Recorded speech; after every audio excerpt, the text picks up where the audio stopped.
కానీ వారు ప్రయత్నాలు మొదలు పెడుతున్నారు. ఎక్కడికక్కడ ఎవరు పడితే వాళ్ళని తీసుకోవాల్సిన అవసరం లేదు. పటిష్టమైనటువంటి క్షేత్రస్థాయి లీడర్షిప్ బీజేపీ పార్టీలో ఉంది.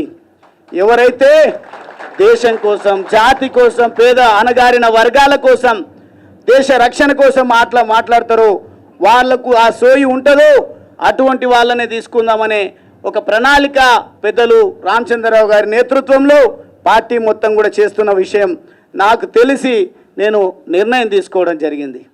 నిర్ణయం తీసుకున్న తర్వాత దయచేసి ఇప్పటికి కూడా నన్ను ఈ స్థాయికి తీసుకొచ్చిన, నాకు రాజకీయంగా జన్మనిచ్చినటువంటి నా అచ్చంపేట సోదర సోదరిమణులకు, యువకులకు, మేధావులకు, జర్నలిస్టులకు, అదేవిధంగా మహిళలకు, కుల సంఘాలకు, ప్రజా సంఘాలకు ప్రతి ఒక్కరి కూడా నేను చేతులు జోడించి నేను మీకు చెప్పకుండా రాజీనామా చేసినందుకు మన్నించాలని నేను కోరుతా ఉన్నా.